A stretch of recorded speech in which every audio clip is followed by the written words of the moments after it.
नमस्कार, एक और टिप्पणी के साथ मैं अतुल चौरसिया। आज मैं आप सबसे एक खुशी की खबर साझा करने जा रहा हूँ। आज गांधी जी की जयंती है और साथ में यह न्यूज लॉन्ड्री हिंदी का स्थापना दिवस भी है। 7 साल पहले हमने यह सफर शुरू किया था। तब से आज तक आपका लगातार प्यार और सहयोग मिला है। मैं और न्यूज लॉन्ड्री की पूरी टीम इस सहयोग और समर्थन के लिए आपका सहृदय धन्यवाद और शुक्रिया अदा करना चाहते हैं।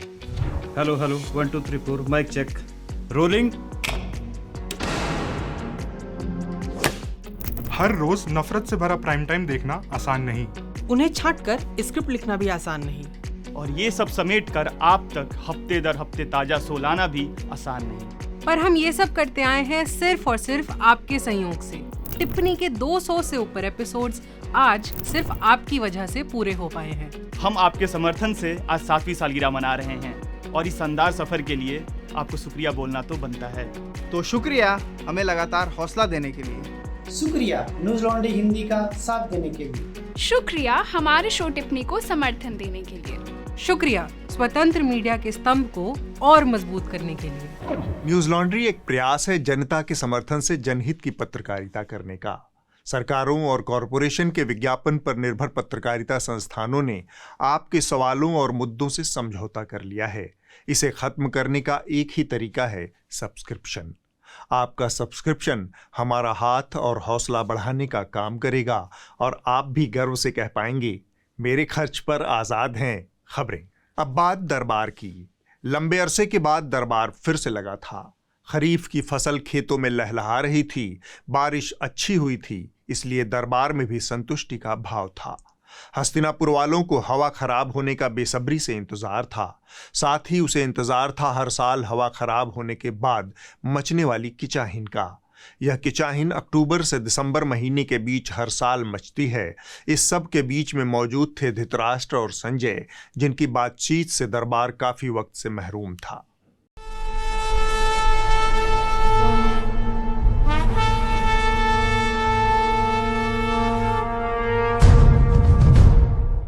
दशहरा सिर पर था, इसलिए हस्तिनापुर का माहौल रामायणमय हो रखा था। धृतराष्ट्र सिंहासन पर टिके थे, संजय भी मैं दरबारी गद्दी नशी थे। धृतराष्ट्र और संजय के बीच ताका झांकी चल रही थी। धृतराष्ट्र सोच रहे थे कि संजय स्वयं पहल करें, जबकि संजय सोच रहे थे मैं क्यों अपनी तरफ से फूफा बनूं, जब महाराज आदेश देंगे तब बोलूंगा। दोनों को पसोपेश से उबारा एक दरबारी ने। महोदय, सुना है डंकापति फिरंगियों के देश अमेरिका के दौरे पर थे, कुछ तो बताए वहां का सूरते हाल। लगे हाथ धृतराष्ट्र ने भी अपनी फरमाइश जोड़ दी। सुना है छोटे नवाब जेल से बाहर आ गए। संजय ने कहा, कहानी योगीराज के जम्बूद्वीप से भी बहुत सारी हैं, कौन सी पहले सुनाऊं? धृतराष्ट्र ने कहा, पहले छोटे नवाब की सुनाओ। संजय ने कहा, जेल से छूटते ही छोटे नवाब वनवास पर चले गए। 2 दिन के बाद, आज से 2 दिन के बाद मैं सीएम की कुर्सी से इस्तीफा देने जा रहा हूं। वनवास वाली बात धृतराष्ट्र को समझ नहीं आई। तब संजय ने समझाया, छोटे नवाब के सभी संगी साथियों में भरत से लेकर लक्ष्मण और हनुमान बनने की होड़ लग गई है। इंद्रप्रस्थ का दरबार रामलीला का मंच बन गया है। छोटे नवाब ने अपनी भरोसेमंद सहयोगिनी को राजपाट सौंप दिया है। दिल्ली की 10वीं मुख्यमंत्री बन गई हैं आतिशी। इस पद पर पहुंचने वाली वो सिर्फ तीसरी महिला हैं। शनिवार शाम को राजनिवास में उपराज्यपाल विनय कुमार सक्सेना ने आतिशी को पद और गोपनीयता की शपथ दिलाई। राजपाट संभालते ही छोटे नवाब की सहयोगिनी ने आतिशी पारी खेलना शुरू कर दिया। अपने आराध्य की याद में उन्होंने सिंहासन पर खड़ाऊ रखकर राजकाज को आगे बढ़ाया। संजय बोले जा रहे थे। धृतराष्ट्र समेत सभी दरबारी कलयुग में घटित हो रहे इस अविश्वसनीय रंगमंच को आंखें फाड़कर सुन रहे थे। उन्हें भरोसा नहीं हो रहा था कि अभी भी वो प्रेम, वो समर्पण, वो संस्कार बचे हुए हैं। लाखों साल पहले भरत ने जिस भाव से खड़ाऊ सिंहासन पर रखकर राजकाज संभाला था, उसी पवित्र भाव का प्रदर्शन छोटे नवाब की सहयोगिनी ने भी किया है। उनके हिस्से में भरत की भूमिका आई है। आज मेरे मन की वही व्यथा है जो भरत जी की थी, जब भगवान श्री राम 14 वर्ष के लिए अयोध्या से वनवास पे गए और भरत जी को अयोध्या का शासन संभालना पड़ा। भरत का रोल ऑलरेडी बुक हो जाने के बाद बारी आई सबसे महत्वपूर्ण भूमिका की। वनवास में राम का साथ देने के लिए लक्ष्मण कौन बनेगा? छोटे नवाब के शागिर्द सिसोदिया से बेहतर भला कौन हो सकता था, सो उन्होंने लक्ष्मण की भूमिका पर दावा ठोंक दिया। मैंने इनको कहा, भाजपा वालों को जवाब दिया कि आप लक्ष्मण को राम से अलग करने की कोशिश कर रहे हो। कोशिश करना मत, कोई दुनिया के किसी रावण में ताकत नहीं है कि लक्ष्मण को राम से अलग कर सके। रामलीला का मंचन पूरे शबाब पर था। एक एक कर पात्र अपनी भूमिकाओं को ईमानदारी से निभा रहे थे। इस मौके पर बड़ी बेसब्री से तलाश शुरू हुई प्रभु राम के एक और करीबी रहे संकट मोचक हनुमान की। उनके बिना रामलीला कैसे पूरी होती, इस समस्या का समाधान किया छोटे नवाब के एक और खास शागिर्द गहलोत जी कैलाश पर्वत वाले। उन्होंने स्वयं को हनुमान की भूमिका के लिए भेंट कर दिया। देखिए, जिस प्रकार से भगवान श्री राम के सेवक हनुमान रहे और उन्होंने सारे काम किए, उसी प्रकार से मैं भी केजरीवाल का हनुमान बनकर जितने भी काम पेंडिंग है उन सभी काम को पूरा करने की कोशिश करेंगे। इस तरह सारे महत्वपूर्ण किरदारों की तलाश पूरी हुई। इंद्रप्रस्थ के मंच पर रामलीला का मंचन जोरदार तरीके से हो रहा है। मन में कोई शंका हो तो दूर कर लीजिए।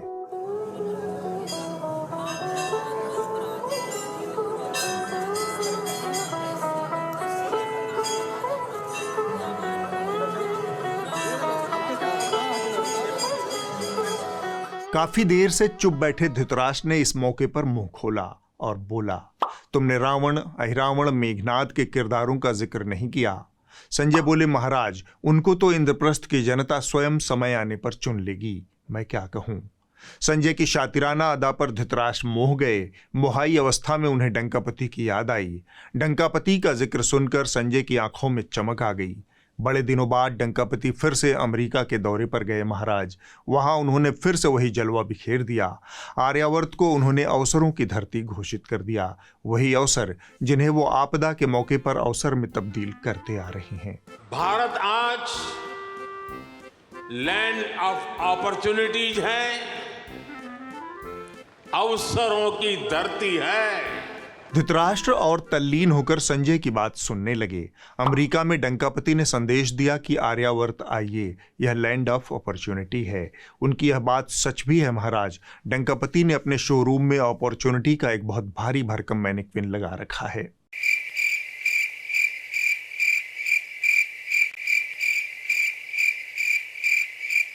इनको 10 साल के भीतर जमीन से उठाकर दुनिया के टॉप रईसों में पहुंचाने के बाद शायद ही किसी को शक होगा कि आर्यावर्त लैंड ऑफ अपॉर्चुनिटी है। आप भी आएं और इनके जैसा बन जाएं, बशर्ते आप पाला सही चुने। सही पाला है डंकापति का पाला। अगर आप उनके पाले में खड़े हो गए तो आपके लिए अपॉर्चुनिटी ही अपॉर्चुनिटी है। अगर आप पाले में नहीं हैं तो फिर आपके लिए अपॉर्चुनिटी के लाले भी पड़ सकते हैं। इतना ईज ऑफ डूइंग बिजनेस कर दिया है डंकापति ने। पिछले 5 वित्तीय वर्षों में भाजपा को लगभग 335 करोड़ रुपए चंदा देने वाली करीब 30 कंपनियों को केंद्रीय जांच एजेंसियों की छापेमारी का सामना करना पड़ा है। एक पैटर्न ये है कि पहले छापा, तुरंत बाद चंदा। दूसरा पैटर्न ये है कि छापे के बाद चंदे की राशि में बढ़ोतरी। धृतराष्ट्र को लगा कि संजय डंकापति के प्रति निर्मम हो रहे हैं, सो बोल पड़े, यह सब छोड़ो, यह तो डंकापति की अदा है। गुजरात के जमाने से वो यही सब तो करते आ रहे हैं। तुम तो अमेरिका की बताओ, वहां क्या क्या हुआ। संजय बोले, हुआ तो बहुत कुछ महाराज, लेकिन जो खास हुआ वह मैं बताना चाहता हूं।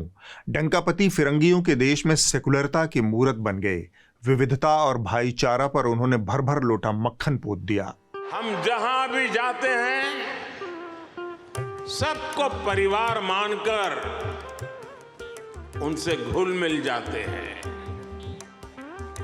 डायवर्सिटी को समझना, डायवर्सिटी को जीना, उसे अपने जीवन में उतारना, ये हमारे संस्कारों में है, हमारी रगों में है। ध्यान रहे महाराज, ये सब बातें उन्होंने अमेरिका में रहने वालों के लिए कहीं। अपने घर में तो उन्हें एक भाषा, एक खाना, एक कपड़ा, एक चुनाव, एक धर्म, एक नेता और एक ही टाइप की प्रजा चाहिए। अपने देश में तो वो लोगों को कपड़ों से पहचान लेते हैं। टीवी पे उनके जो दृश्य आ रहे हैं, ये आग लगाने वाले कौन हैं, वो उनके कपड़ों से ही पता चल जाता है। उनके कपड़ों से ही पता चल जाता है। धृतराष्ट्र को लगा कि संजय फिर से डिरेल हो रहा है, सो उन्होंने टोक दिया, अरे यार, वो विदेश में बोल रहे थे, वहाँ की ऑडियंस दूसरी है, जैसी ऑडियंस वैसा परफॉर्मेंस। ये जो अमेरिका वाली ऑडियंस है, इनमें आधे तो पाखंडी हैं। उन्हें अपनी ज़िंदगी खुशहाल बनाने के लिए अमेरिका का सेकुलरिज्म चाहिए और भारत में उन्हें हिंदू राष्ट्र चाहिए। ऐसे पाखंडी दो मुँहे लोगों के लिए डंकापति एकदम सही विकल्प हैं। तुम ये बताओ कि देश के बारे में क्या बोला डंकापति ने। संजय ने बुझे मन से कहा, देश की उन्हें बहुत ज्यादा फिक्र थी। उन्होंने बताया कि ऐसे ऐसे इलाकों में उन्होंने अपने विकास की रोशनी फैला दी है जहां अभी तक रोशनी मैसर नहीं थी। साथियों, जो एरियाज पहले निग्लेक्टेड थे, वो आज देश की प्रायोरिटी है। आज भारत जितना कनेक्टेड है, उतना पहले कभी नहीं रहा। धृतराष्ट्र बोले, यह तो बड़ी अच्छी बात कही डंकापति ने। संजय ने हामी भरी, बिल्कुल महाराज, ऐसे ऐसे हिस्सों में रोशनी फैली हुई है कि साल साल भर उजियारा हुआ पड़ा है, अंधेरा हो ही नहीं रहा है। मणिपुर में एक बार फिर से ताजा हिंसा भड़क गई है। संदिग्ध उग्रवादियों की फायरिंग में एक शख्स की मौत हुई है और एक घायल बताया जा रहा है। मणिपुर में एक बार फिर पहले जैसे हालात हो गए हैं। लगातार स्थिति अनकंट्रोल हो रही है। लगातार हो रही झड़पों की वजह से 3 जिलों में कर्फ्यू तक लगाना पड़ गया है।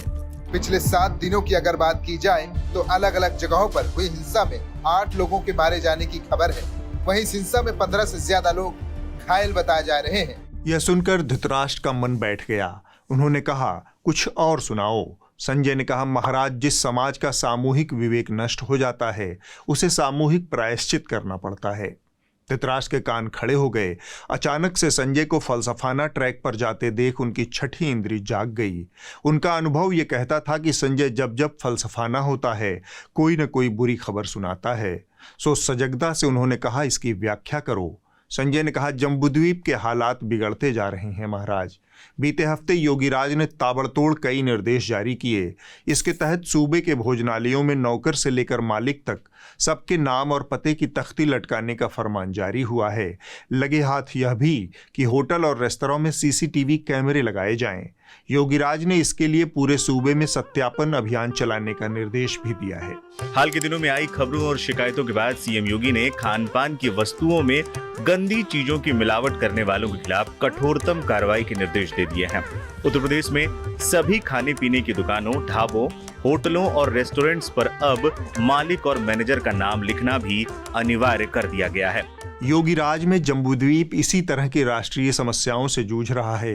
20 करोड़ की आबादी में कहीं हापुड़ वाला जूस बिक रहा है, कहीं थूक वाली रोटी, कहीं पेशाब वाला जूस बिक रहा है।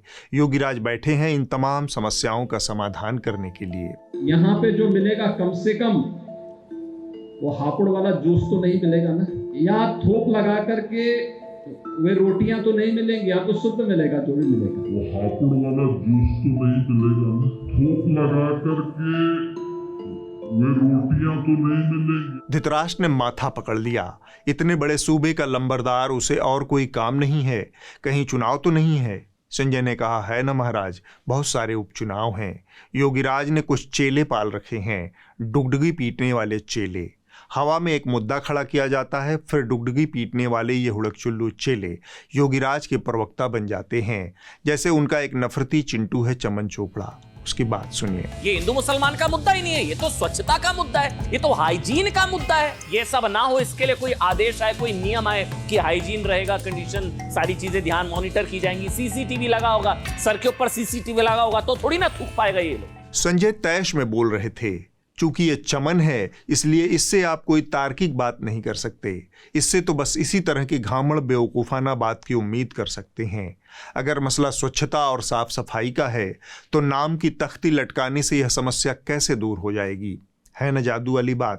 नाम की तख्ती लटकाई और सब कुछ साफ सुथरा हो गया।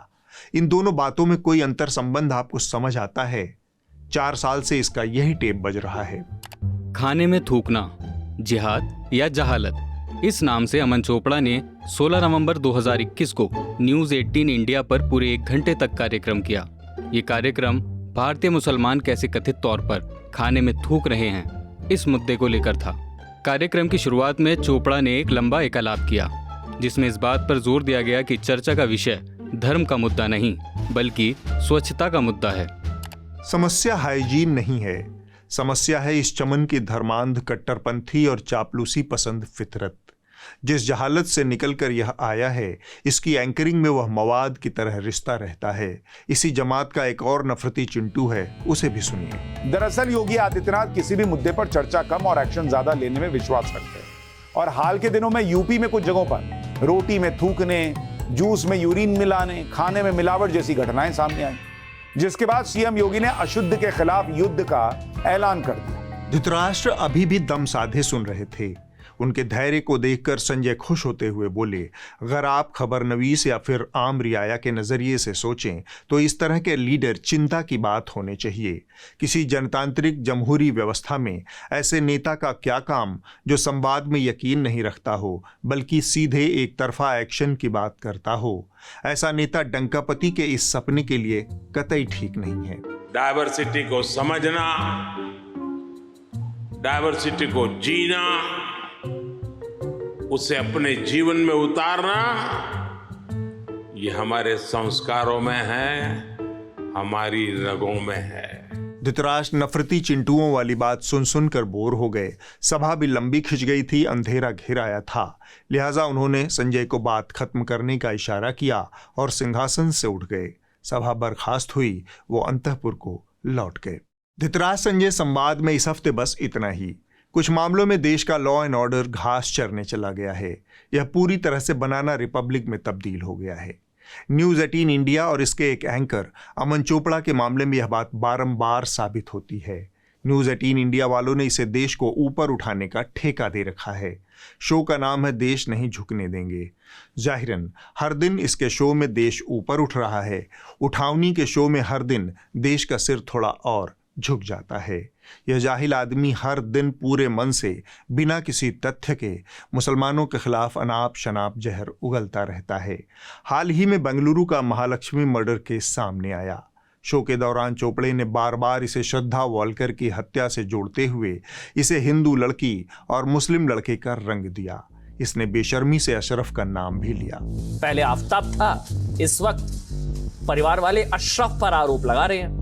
पहले आफ्ताब, श्रद्धा, इस बार महालक्ष्मी और परिवार वाले अशरफ पर आरोप लगा रहे हैं। अशरफ। पुलिस की शुरुआती जांच में यह बात साबित हुई कि महालक्ष्मी की हत्या उसके पूर्व पार्टनर ने की थी, जिसका नाम मुक्ति रंजन रॉय था।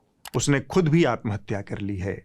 आरोपी का एक सुसाइड नोट और डायरी सामने आया है। उसके मुताबिक मृतका महालक्ष्मी उसे बार बार टॉर्चर करती थी। उसके टॉर्चर से तंग आकर उसने महालक्ष्मी की निर्ममता से हत्या कर दी। उसके शरीर के कई टुकड़े किए, उसे फ्रिज में छिपा दिया और खुद फरार हो गया। इन तमाम जानकारियों के लिए आपको कोई शर्लक होम्स या फिर जेम्स बॉन्ड नहीं बनना है, बस साधारण पत्रकार बनना है। पत्रकारिता की 2-4 बुनियादी बातों का पालन करना है। पोस्टमार्टम रिपोर्ट क्या कहती है, FIR क्या कहती है, पुलिस की जांच कहां तक पहुंची है, आदि इत्यादि। लेकिन इसके लिए पत्रकार का पानीदार और इज्जतदार होना जरूरी है। अमन चोपड़ा और इनके जैसे तमाम हुड़कचुल्लू इन्हीं बुनियादी सीखों से महरूम हैं। और साथ में यह भरोसा भी होना चाहिए कि देश में एक सिस्टम है, एक लॉ एंड ऑर्डर है। जब इसके लापता होने का घमंड किसी के अंदर आ जाए, तब अमन चोपड़ा जैसे हुड़कचुल्लू हीरो बन जाते हैं। याद कीजिए ना, कभी थूक वाली तंदूरी, कभी थूक वाली नान, बिरयानी में थूक, जगह जगह केसेस भी हुए, सब्जियों में भी थूक, ब्रेड में थूक, ये सारे वीडियोस आ चुके हैं। सब ऑथेंटिक वीडियोस हैं। जैसे जैसे भारत में गैर मुसलमानों को मुसलमान बनाने वाली साजिश के प्लान के नए नए चैप्टर खुल रहे हैं ना, वैसे वैसे इन लोगों की पीड़ा बढ़ती जा रही है। ये कोई हिंदू मुसलमान कोई कम्युनल मामला नहीं है, ये लॉ एंड ऑर्डर के लिहाज से फैसला लिया गया कि कल को कोई स्थिति ना खराब हो। एंकरिंग के चोले में छिपा यह आदमी एक सीरियल ऑफेंडर है। यह लगातार खुद के लिए और अपने चैनल के लिए शर्मिंदगी का बायस बनता रहा है। कई बार कार्रवाई और गिरफ्तारी की तलवार लटकने के बावजूद यह अपनी हरकतों से बाज नहीं आया। अमन चोपड़ा पर अपने शो में मुस्लिम समुदाय को बदनाम करने के आरोप में news broadcasting and digital standards authority ने 1-2 नहीं बल्कि 5 बार आर्थिक जुर्माना लगा रखा है। सिर्फ इतना ही नहीं, मुस्लिम समुदाय के खिलाफ भड़काऊ और नफरत भरे शो के कारण चोपड़े के खिलाफ राजस्थान पुलिस ने 3 FIR भी दर्ज कर रखी हैं। जब पुलिस इसकी तलाश में पिछले साल पहुंची थी तब ये फरार हो गया था। राजस्थान पुलिस की एक टीम रविवार 8 मई को ग्रेटर नोएडा वेस्ट की अरिहंत ऑर्डन सोसाइटी पहुंचती है कारण मशहूर टीवी पत्रकार अमन चोपड़ा की तलाश। सोसाइटी के लोगों से बातचीत के दौरान पता चला कि पिछले महीने की 28 तारीख से ही टीवी पत्रकार के फ्लैट पर ताला लगा हुआ है। इन तमाम परिस्थितियों के मद्देनजर हमारे और आपके मन में कुछ बड़े और जरूरी सवाल पैदा होते हैं। एक सीरियल ऑफेंडर को कोई चैनल क्यों बार बार मौका दे रहा है? क्यों इसके खिलाफ कोई कार्रवाई नहीं होती?